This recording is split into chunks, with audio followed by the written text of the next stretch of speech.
Ang munting islang ito, nakilala sa mga kwento ng hiwaga, pero tila nakadadagdag pa ang mga kwento-kwento para dayuhan ito ng mga tao. Para sila mismo ang tumuklas sa misteryo. Sa tinaguriang Healing Island ng Central Visayas. Tara at i-experience natin ang mahika sa isla ng Siquijor.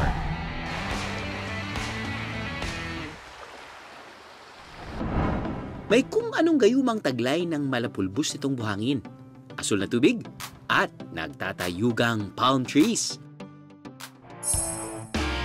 Kahit sino, mababato-balani sa ganda ng Paliton Beach. At sa mga dumayo rito para magkaroon ng aesthetic photos, hindi kayo rito mabibigo.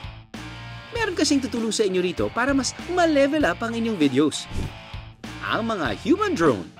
Katulad ito ng human drone na nauso sa Siargao. Pero kaibahan dito sa Siquijor, ginagawa ang mala drone shots habang umaaura sa swing. Magkano tip binibigay sa inyo? Pag dito kasi sir, sa swing, per head na kami dito. Per head na. Okay, magkano po yun? 50. 50 per head? Opo. Kailan niyo po ba natutunan itong sistema na to? Almost 2 years pa sir. 2 years na, 2 years. Araw-araw, nandito ko kayo. Araw-araw ako. Sige nga, subukan ko maging human drone. Tamang sunod lang sa gedli ni Kuya Louie. Don't worry, I got this. Alright, Viajeros, results in 3, 2, 1.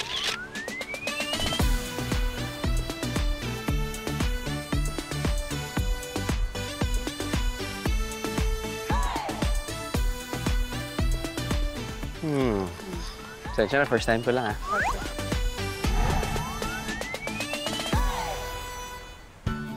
Sa bayan naman ng Lazi, malatarzan ang trip ng mga human drone sa Cambugahay Falls. Habang nakasakay sa balsa ang mga turista, kukuhanan nila ito ng drone shots habang lumalambitin sa baging. Nyay, buhay cellphone is real. Parang nakikita ko ngayon, mayroon ng kakaibang human drone. Kasi yung dating human drone na feature namin sa Siargao, parang ginagamit nila yung paan nila, pag ganun-ganon. Ito ngayon, meron na talagang swing. Oh, swing. So paano gamitin ng Isang mga kamay lang. Isang kamay. Oh, yung gano'n. Gaganyan ka lang. Oh. Hawakan mo yung telepono. Telepono. Kailangan higpit yung hawak mo. Higpit din yung hawak mo yung kamay mo kasi Pag ito mahigpit yung ito hindi mahigpit. Malalaglag ka. Malalaglag ka. nga lang doble ingat din, sir. Kasi buwis buhay yung pag-human drone, sir. Buwis buhay. Yeah. Eh, So- pag makalaglag ka, ikaw yung magbabayad sa cellphone. Tama. Never back down? Never... What? Aba, syempre, susubukan ko rin yan, Viajeros. Hindi pala ako ang main character. Sorry, girls! Take 2, Viajeros. Mukhang hindi talaga para sa akin ang pagiging human drone. Hay, makaligo na lang nga.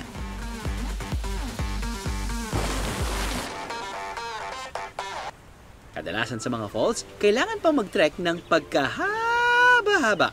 Pero ang Cambugahay Falls, sa tabing daan lang. May sementadong hagdan pababa at ilang kembot lang, pwede nang ma-enjoy at magtatalon sa kanilang talon. It's a multi-tiered waterfall.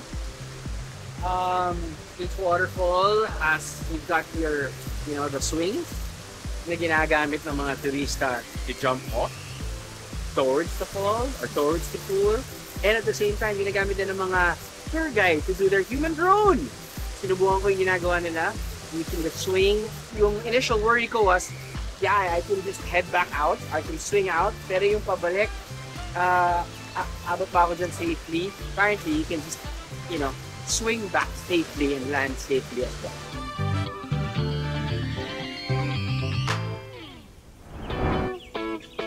Hindi lang new adventures ang ma-experience dito sa Siquijor. May matitikman din ditong new flavors. Mula sa classic na ube at cheese, may bagong flavor na raw ng ice cream dito. Viero, meron na rin charcoal ice cream dito sa Siquijor. Alam mo yun? Grabe. Ang 19-year-old na si Elton, isa sa mga nagbebenta ng charcoal ice cream sa isla. Pag sinabi mong charcoal, paano nyo niluluto yung charcoal ice cream? Activated charcoal po yan. Activity charcoal? Activated charcoal. Activated charcoal. Opo, merong avocado, nara, coconut shell, eucalyptus, mangosteen. Deros, naiiba ang activated charcoal sa alam nating uling na ginagamit pang ihaw, ha? Siyempre, so ako, Charcoal. ngayon ko lang talaga matitikman ng charcoal eh. Oh. So, pwede ko ba subukan? Pwede, sir. Sige. kayang lasa ng charcoal?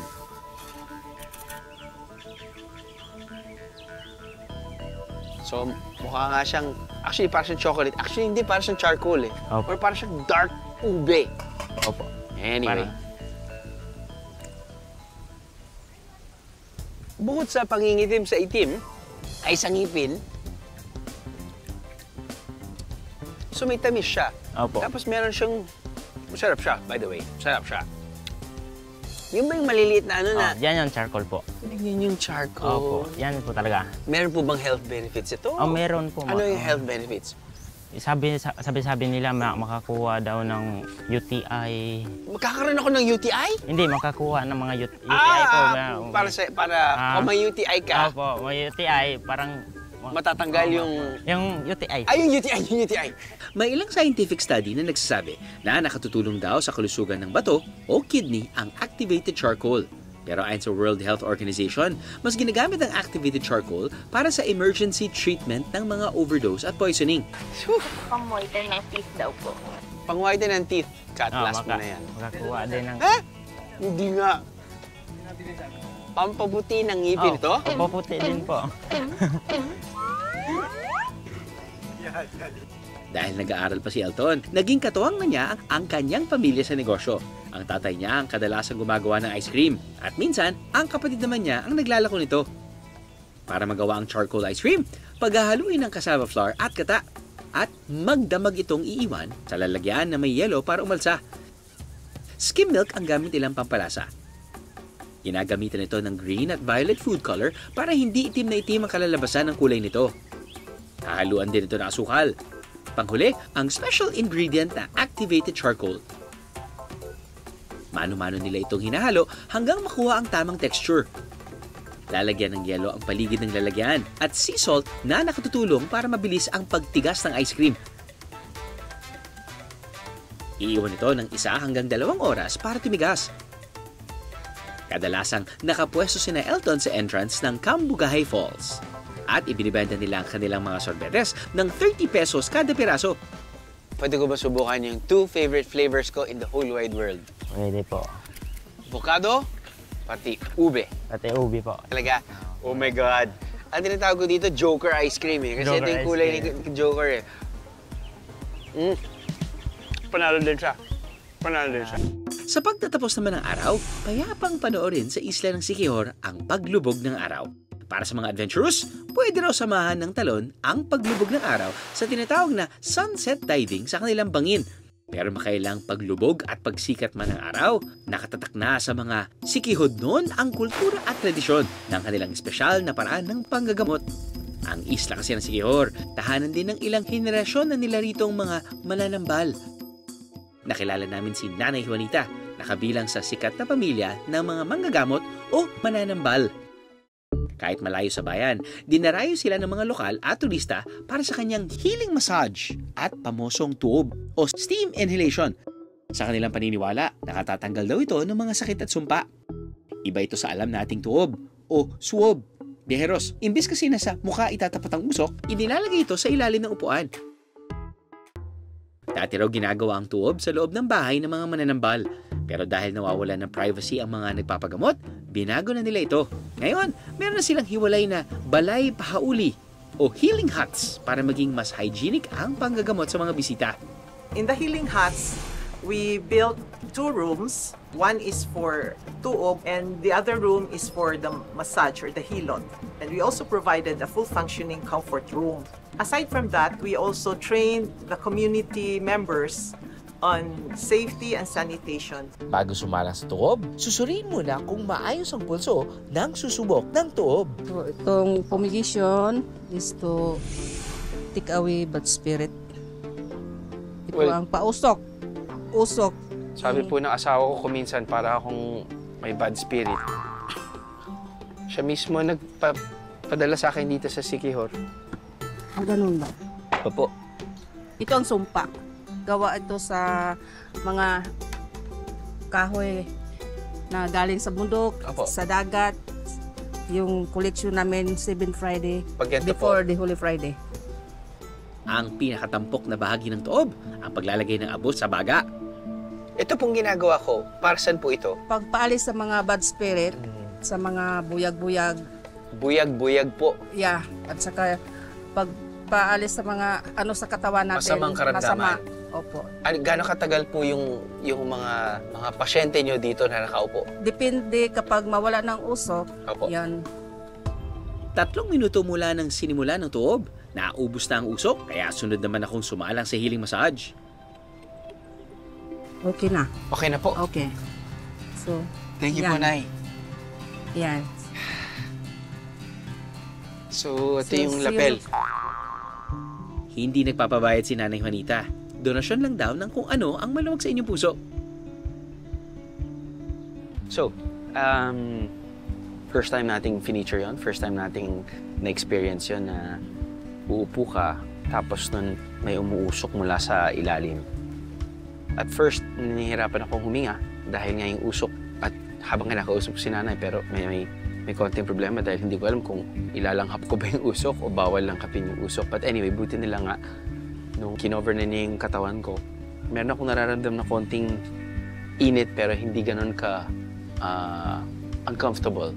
So, comfortable enough to actually have a conversation with her. Iba rin talaga kung anong nagagawa ng panghihilot or sa iba naman, pagmamassage. I mean, it's still very therapeutic and masarap sa pakiramdam. So, you get whatever you can get from your experience. So at least this is a different experience if you pass this side of Siquijor. Kasama ni Nanay Juanita ang kanyang asawa na si Noel sa panggagamot. Pero ibang panlaban ni Noel sa mga sakit, ang kanyang sandata, mga halaman. Sa likod ng bahay nila, matatagpuan ang samot-saring halaman na ginagamit niya sa panggagamot. Ang mga halaman sa puno ng balete, marami raw gamit. Sa katunayan, pwede raw itong panggamot sa pilay. Yung balat niya, maganda yan sa may pilay. Iganyan mo sa pilay para maayos yung mga pilay mo. Ayon kay Noel, may mga piling araw lang daw sa isang taon kung kailan siya nangongolekta ng mga halaman. Dapat Holy Week pag 7 Friday talaga. Yan ang processing dito sa Siquijor. Yan talaga ang tunay na gamot dito sa Siquijor. Mag-process ka ng 7 Friday talaga. Pagkatapos yung ingredients, luto mo lahat. Pagka Black Saturday, luto ka talaga. No, kung may mga ginagawa talaga silang mga remedies, like yung sabihin natin mga medicinal plants, mga after 3 days na ginagawa nila ito at wala pa rin talagang nangyayari sa kanilang katawan, kailangan talagang pumunta sa mga pinakamalapit na ospital o kaya mag-seek ng help sa ating mga doktor. Sa isla, hindi lang may faith healing, mararanasan din dito ang healing power of nature. Kagaya na lang sa isa pang bagong puntahan sa Siquijor sa bayan ng Lazi, ang Lagaan Falls. Mas tahimik at konti ang tao rito kumpara sa ibang sikat na mga tourist spot sa isla. At ang bagong inaalok nila sa mga turista, ang rock slide. At dipping area na mala natural jacuzzi. Mas mainit daw kasi ang tubig dito sa loob ng kuweba. Noong una, parang ano lang to, labahan lang. Pero ngayon, hindi na tayo mahihiyang tumanggap ng mga turista dahil sa ginawa naming development dito. Nagtulong-tulong daw ang mga residenteng malapit dito para mas mapaganda ang lugar. Bago makarating dito, may 10 to 15 minute trek muna mula sa jump-off point. At sa halagang 50 pesos, pwede lang mag-unli swing, slide, and swim sa Lagaan Falls. Dahil sa angking ganda ng isla, na-fall in love dito ang mga dayuhan. We had it as a bit of a hidden gem of the Philippines. It was super warm, super clear, really nice. At hindi lang sila sa isla nahulog ang kanilang puso, maging sa mga lokal dito. Ang The Bangka Restaurant, pagmamayari ng Pinay na si Camela at ang Australian national niyang asawa na si Jared Wright. Ang dalawa, nagkaibigan ng dahil sa bangka. I retired early because I was in telecommunications in Australia. And I thought it was more important to enjoy life than wait until I'm 65 and retire. 70 in Australia now, but I think it's more important to enjoy life while we're younger. Mula sa kanyang ipon, bumili si Jared ng matagal na niyang pinapangarap na yate at pumalaot mula Australia papuntang Indonesia, Malaysia, Thailand at hanggang sa mapadpad siya sa Pilipinas. Hindi niya akalaing sa kanyang paglalayag dito sa Pilipinas, dadaluyong sa kanya pagmamahal. I was actually sailing through Sikior about 6 years ago. Yeah. And then I met an Australian guy here. My best friend was his girlfriend. Yeah, so, and then she goes, I got a perfect girl for you to meet. And then maybe 2 days later, I sailed to Dumaguete and I met Camilla there. Yeah. Nagtatrabaho naman bilang chef si Camilla noon sa Dumaguete. At nang makilala niya si Jared Wright, misto lang nahanap na raw niya ang kanyang Mr. Right. Because he's a really nice guy. He's very sincere, very gentleman. Nang maging magkasintahan ng dalawa, magkasama silang pumalaot sa loob at labas ng Pilipinas. Hindi siya masyadong malaking adjustment kasi he made it really easy for me. Ang gaan niya kasing kasama. Naging smooth sailing daw ang love story ni Jared at Camilla. At matapos ang 3 taon, nagpakasal na sila. And I married her twice. I married her in the Philippines and when we went to Australia, we got married again in Australia. Yeah. Kahit pa may sarili na silang resort, sa bangka pa rin sila nagsasama. Still no house. Still no The house. original plan is to build a house. But we do have 4 bedrooms, 4 toilets, 4 showers on the boat, so Yeah. we're not struggling too much. And we've been living on it for years and years, so Yeah. it's home to us anyhow. So. Kasama ang kanilang mga anak at fur baby na si Jaka, sa Siquijor na nakaangkla ang kanilang pamilya. We love this place and it's our little paradise. It's nice, quiet. Siquijor is one of the greatest islands that we've been to in the Philippines. Kaya na raw ikutin ang buong isla ng Siquijor sakay ng van sa loob lang ng 2 oras. Pero motor pa rin daw ang best way para dito'y maglibot-libot. Habang bumabiyahe, mapapansin na sagana sila rito sa mga puno ng siniguelas. Katunayan, ginagamit na rin daw nila ito sa tradisyonal na recipe nila na kung tawagin, binakhaw. At ang inihalo-halo nila rito, mismong balat ng puno. Ngayon ko lang na-experience to. Ang dami na namin na feature na pampaasim. Siyempre, nandiyan yung sampalok, nandiyan yung calamansi, nandiyan yung batuan. Batuan. Yeah, batuan. Batuan. Ito naman, singkamas. Siniguelas. Ay, singkamas. Siniguelas. Pampaasim din kasi yung singkamas. Siniguelas na hindi man yung fruit. Ito yung gagamitin. Ito yung bark. Yung bark mismo. Oo, kasi yung bark nito, meron na siyang pampaasim, meron na din siyang pampapakla ba? Kailangan mo nang tanggalin ang balat ng sanga gamit ang kutsilyo. Kapag nakikita na ang loob ng bahagi, gagamitin na ito ng kutsara para kayo rin. Paano mo ginagawa yun via spoon? So via spoon, ganito lang. Ganito yung pagkahawa. Sasalurin natin dito para easy yung umaya. Ganito lang. Sa gitna mo lang siya, tapos gaganon. I-hit mo lang ganyan hanggang sa makaipon ka ng enough para makagawa ka ng ng saplod. Pwede, handa ako dyan. So, pwede ko ba subukan din? Sige. Ganun talaga. Sabi nila, ang tunay na biyahero parating may baong spoon. Kakayunin lang ang malambot na parte ng sanga. Hanggang dyan na. And then sa kabilang side naman mamaya. Naubol.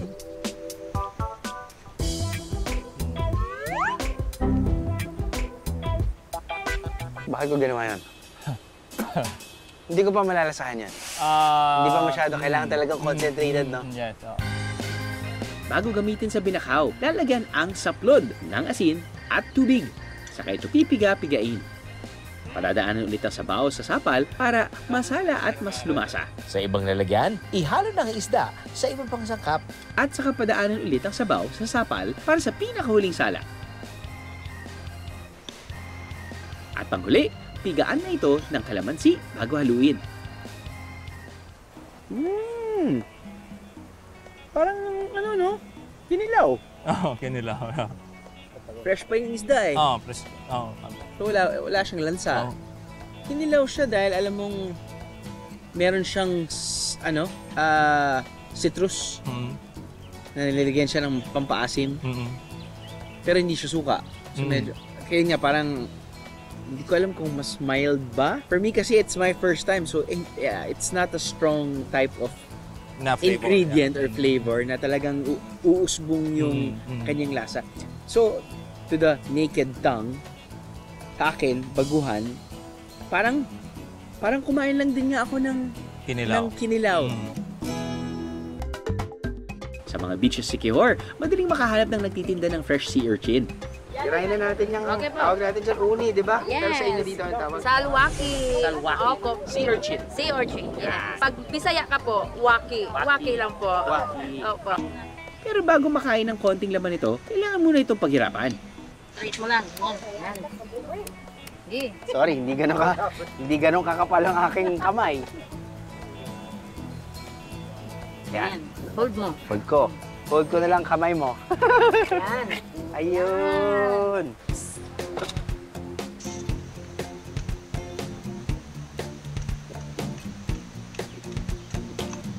Ayos.